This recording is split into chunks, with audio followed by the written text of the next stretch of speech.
There we go. All right. Let me go ahead and run this up real quick. Hey Caesar, can you send me the lesson planning that I sent you just now?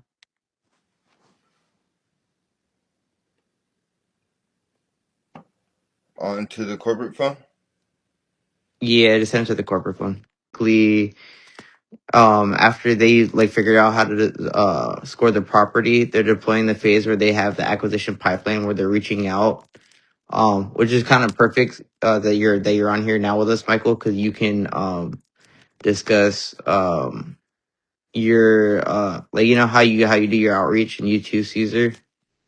Um, so the mandate today in section 2.1 and 2.2 is understanding your goal of your first contact.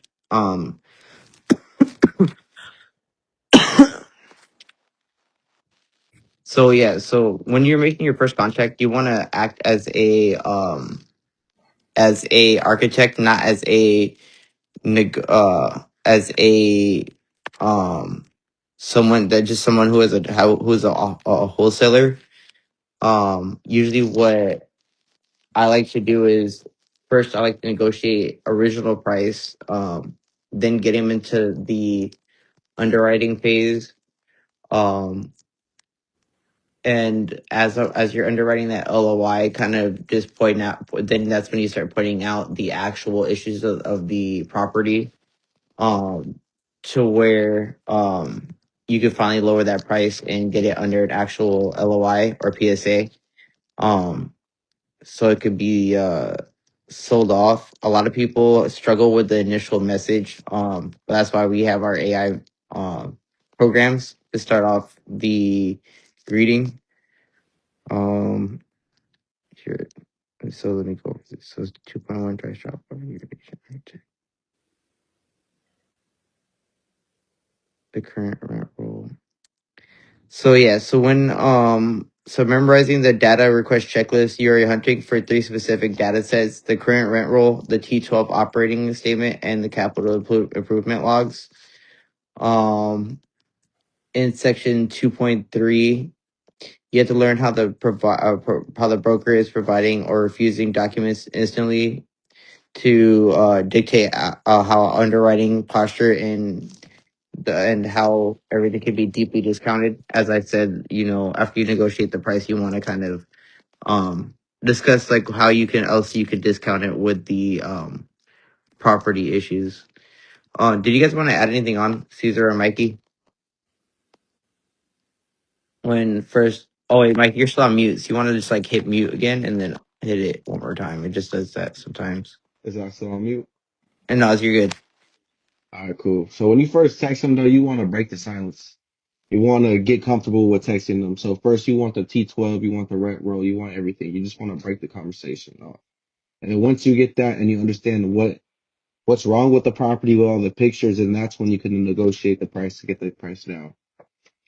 But once you do that, it's fine. Then you structure with your team your LOI and make sure you guys reread the LOI and make sure everything's in the LOI because the LOI is first off going to set off this contract right with the PSA because they're going to sign the LOI. So if you do not have the LOI right or look at it or go back and read it and you miss something out, just know you're going to have to restructure your LOI, which we have written into that problem. Now, going back and checking your work is always the best thing. But when you send your LOI, you also have to send what's wrong with the property in your cover letter. Now that's going to help you go to negotiation phase because they're not always going to accept your LOI. They might say no, but no's never answered. No is Yes, okay. sir. What can I hit them with next? Can I negotiate on the price? What can I do? And so you're in a negotiation phase. So long as you get that right, you're good.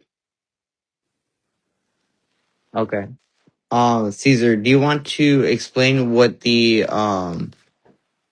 explain exactly what a rent roll is, a T12, and a maintaining log, what they look like?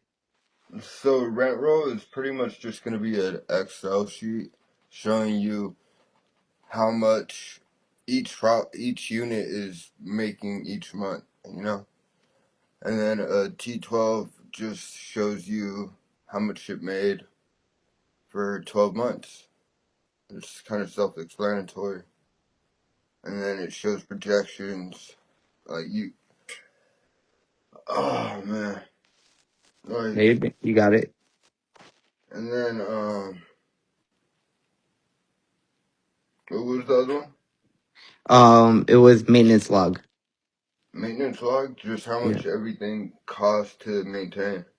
Okay. So pretty much when we look at those numbers, we're trying to get around 35%. That's an institutional number, so we can really negotiate with the price.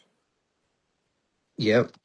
And one thing I definitely have to say is that if a broker refuses to give a clean financial document, or anything like that, it's a massive red flag.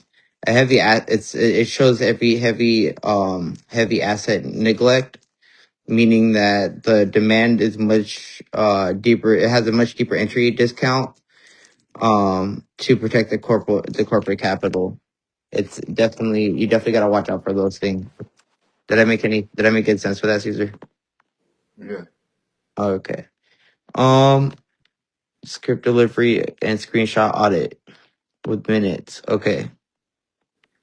Script verbatim. So that has a lot to do with the scripts, Caesar. We have to go over. I don't know if Mikey, you want to kind of go over that since you created the scripts.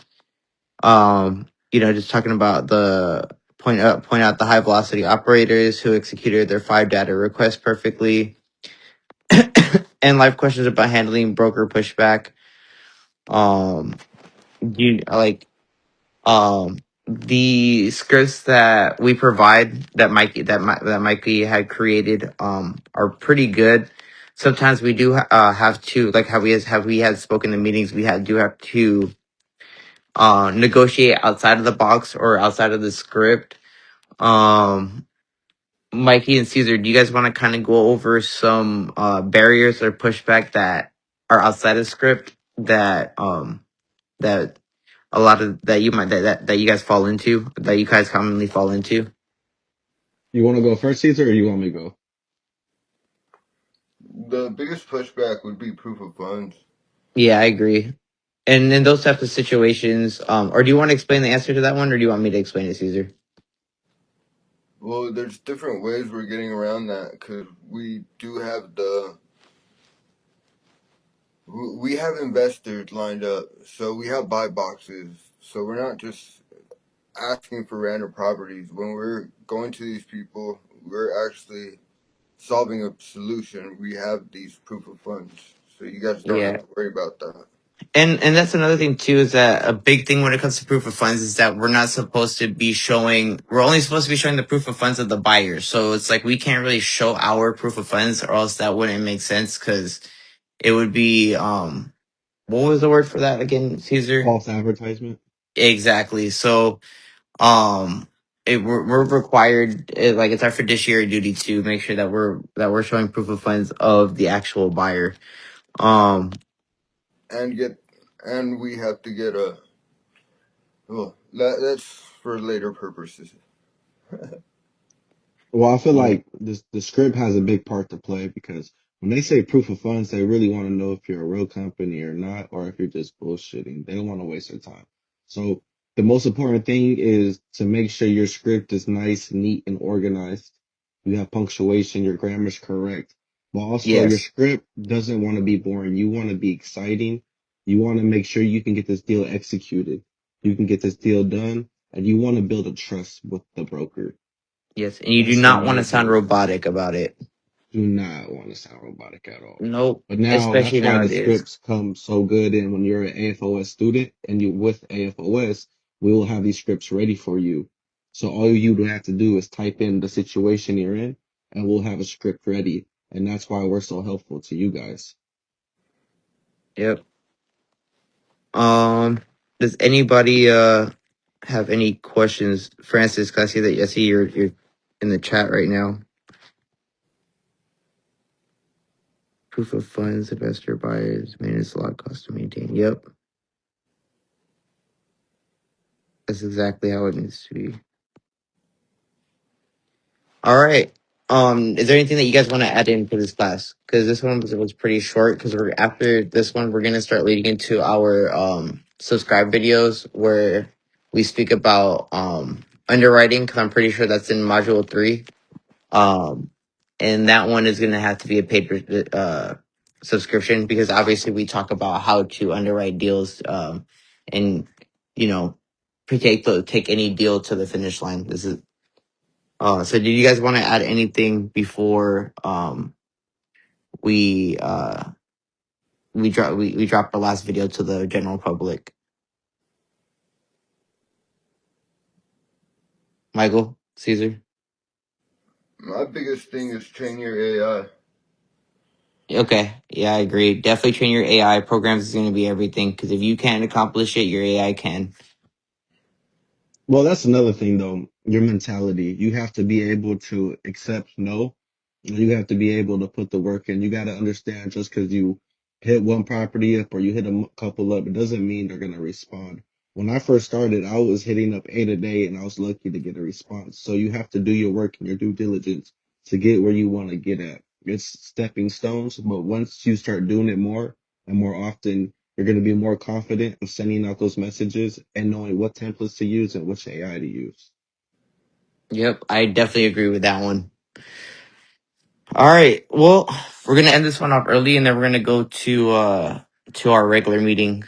You guys cool with that? Yeah, I'm fine with that. All FaceTime? righty then. Huh? FaceTime? Yep, FaceTime. Let's run it. All right. All right, public. This is our last public video, you guys. Subscribe to our channel so that you can actually make some real money with us. God bless and take care. Yep. Oh, and then also you guys, we're still live streaming on on here for our class still. I just wanted to this is just for the last general public that are gonna be able to see this one. So Yes, sir. Yes, sir. yep, yep. All right. I'll talk to you guys in the meeting right now. God bless. All right. You too. Bye.